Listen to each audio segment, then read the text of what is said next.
Welcome, everyone. If you're running a business, you're making pricing decisions. That's just a fact.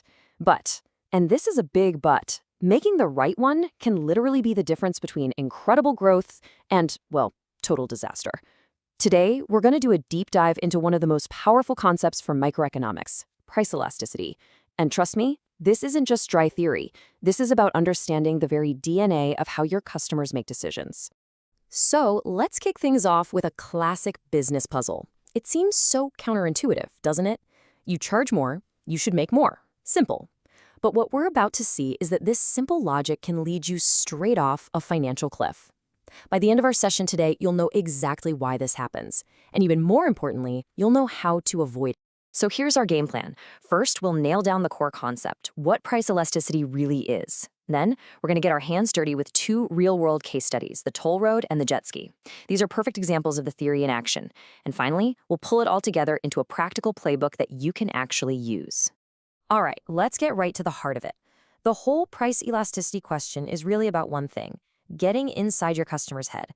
It's about moving past guesswork and using a real tool to measure precisely how people are going to react when you start messing with your prices. Okay, here's the formal textbook definition. I know it sounds a little academic, but the idea behind it is incredibly simple. All we're asking is this. If I nudge my price up or down by, say, 10%, by what percentage will the number of things I sell actually change in response? See? It's not a guess. It's a calculation, and it reveals everything about your product's real position in the market. This slide right here, this is the whole thing in a nutshell. You're living in one of two worlds. If demand for your product is elastic, that means the elasticity number is greater than 1. It acts just like a rubber band. You give the price a little tug, and demand stretches a lot. Your customers are super sensitive. On the other hand, if your demand is inelastic, less than 1, it's like a brick. You can shove that price around, and the quantity you sell barely moves. They're not sensitive at all.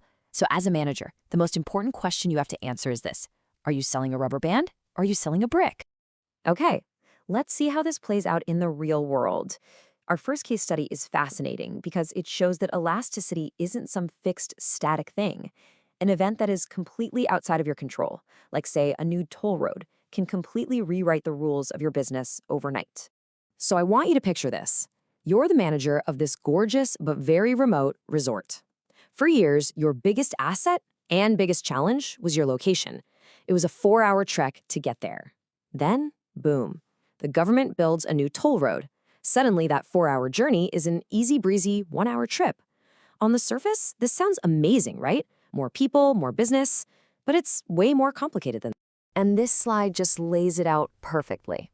Before that road existed, your guests were a captive audience. I mean, think about it. After a 4-hour drive, they weren't turning around and going home.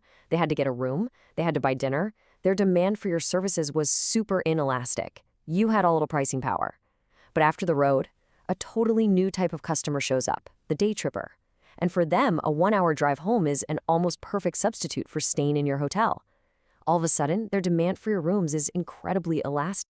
So put yourself in that manager's shoes for a second. Your old model, the one based on high-priced overnight packages that worked perfectly for your captive, inelastic customers, well, it's now totally broken. It's going to actively push away this huge new group of elastic day trippers. If you don't change, you are leaving a mountain of cash on the table. So what's the play? What do? The smart move here is all about segmentation. You don't get rid of your high-margin overnight guests, no way. Instead, you create brand new, lower-priced products designed to capture this new, highly elastic crowd. You start selling day passes to the pool. You create special lunch packages. The big insight here is to stop thinking of your business as just selling hotel rooms. You're now selling a whole portfolio of experiences, and each one needs to be priced according to the elasticity of the customer who wants it. Okay, on to our second case. Now, if the toll road was about adapting to a changing world, this one is about the damage you can do all by yourself when you misread the market you're already in. We're about to do a full forensic analysis of a price hike that went horribly, horribly wrong. So here's the raw data. You've got an operator who thinks, hey, I'm the only jet ski game on this beach. I can charge whatever I want. So he jacks up the price from 400,000 rupiah to 500,000 rupiah. That's a 25% price hike. But look what happens to his business. Rentals plummet from 60 a day down to 45. That's a huge drop. Let's crunch the numbers and see what they're really telling us. Okay, let's walk through this together. Step 1, we need the percentage change in quantity. So the new number, 45, minus the old one, 60, gives us negative 15. We divide that by the original 60, and we get negative 25%. Easy enough. Step 2, percentage change in price. New price, 500K, minus old price, 400K, is 100K. Divide that by the original 400K, and we get a positive 25%. Now for the final step. We just divide the change in quantity, negative 25%, by the change in price, positive 25%, to get our magic number. And that gives us 1.285. Now, in the world of elasticity, this number isn't just a number.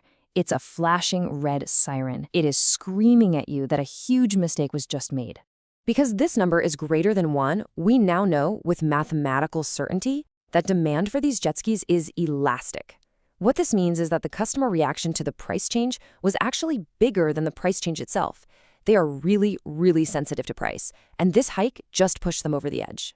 And here is the painful result. This is where it hits the bottom line.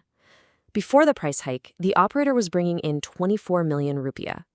After the price hike, even though each rental is more expensive, the drop in volume was so bad that total revenue actually fell to 22.5 million. That decision to raise prices by 25% cost him 1.5 million rupiah in revenue. There's the paradox we started with, solved with simple math. This quote just nails it. The fundamental lesson here is that when you're selling an elastic product, raising the price will almost always decrease your total revenue.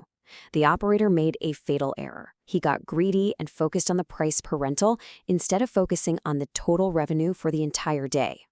So why? Why were people so sensitive to the price? Well, the operator thought he had a monopoly on fun, but he was defining his competition way too narrowly.